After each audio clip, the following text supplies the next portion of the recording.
Hey, what's up? It's me, Jeremy, and thank you for picking up the Beyond Imagination Playing Cards V2. In this tutorial series, I'll be covering all the hidden secrets that are built into this deck of cards. So, if you're ready, let's begin. This is one of the easiest and fairest card trick that you can perform with the Beyond Imagination Playing Cards V2. Start off with a pack of cards, obviously, and let your audiences shuffle the cards, okay? So your spectators can shuffle the cards, overhand shuffle, the Asian shuffle, the riffle shuffle, so on and so forth. Entirely up to them, and they can also cut the cards as many times as they like, okay? Next, you have them select a card. If you have a table, you can always spread the cards on the table and let them select a card. If you don't have a table to work with, you can always spread the cards this way, okay?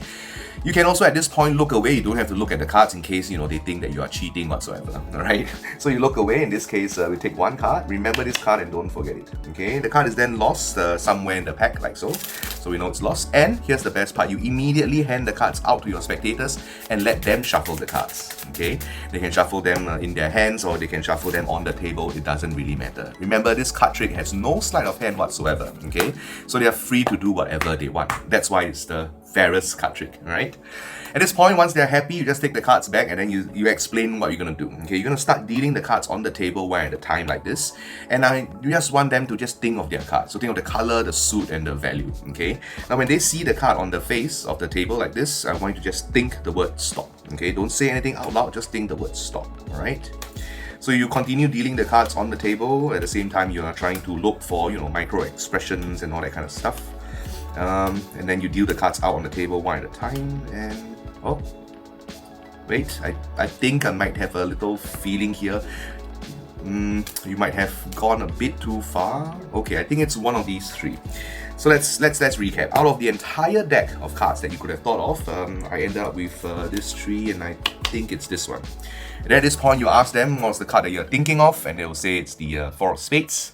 And then you go, yep, Four of Spades indeed. What? Now let's take a look at the explanation. The secret to this trick lies in the one-way back design that is specifically built into this deck of cards. Now don't worry if you don't have this deck, I will show you many other different decks that already uses that one-way principle, so you can still perform this trick. The one-way back design is an old but often overlooked principle in Magic. I still think it's very powerful in these days, especially when you're a beginner magician. You can perform one of the fairest card trick completely sleight-free. Now, let's take a look at the one-way design. So this is the back design. They look the same, okay? If you look at the crown areas, they look the same until I turn the cards over this way, okay? And now if you look at them very closely, you will see an extra bit of white there. And that's what we call a one-way back design. So to perform this, you start by letting your spectators shuffle the cards. Now the shuffle is kind of important because there are different ways that you can shuffle the cards while maintaining the same orientation of the cards. So for example, an overhand shuffle will maintain the same orientation, it doesn't switch any which way.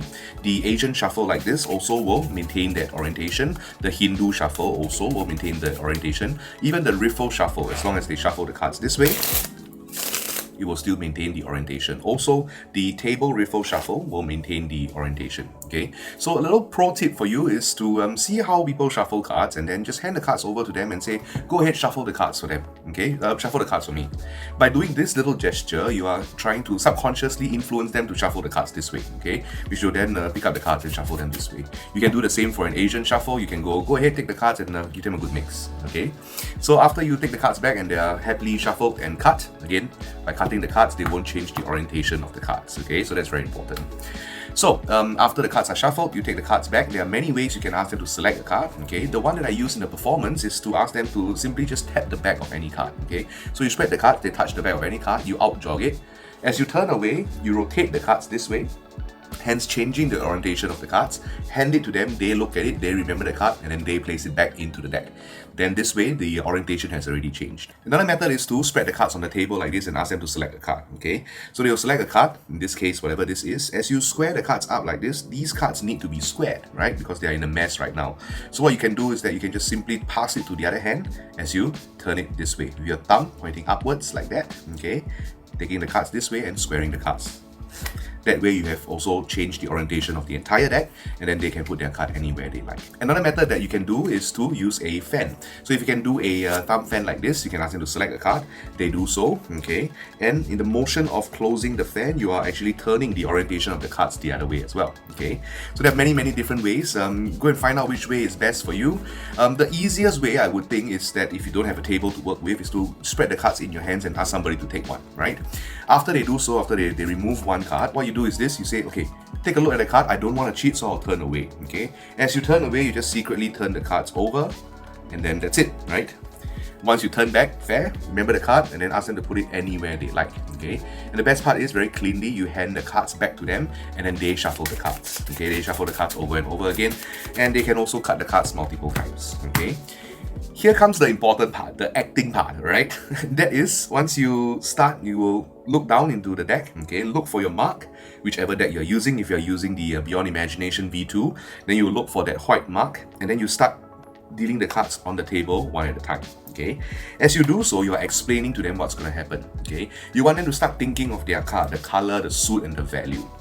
As I deal the cards on the table face up one at a time, when you see your card on the table, I want you to think. Don't say anything out loud, just think the word stop, okay? That way, you can try and read your micro expressions, that kind of stuff, right? Obviously, it's not real, but you gotta make it believable. That's very important, okay? Always remember this, that magicians are just actors playing a role of being a magician, right? So it's very important. What you do is this: as you turn the cards face up, you, instead of looking at this card, okay, you are looking at the next one, right? So it should look like this, okay? Don't forget to look at them, that kind of thing. And then once you kind of see the mark and you know this card is their card, look at it again, okay? And then now you can kind of relax and then, put the hand further away. Deal a few more cards, doesn't matter, because you know their card is, the fourth one from the top.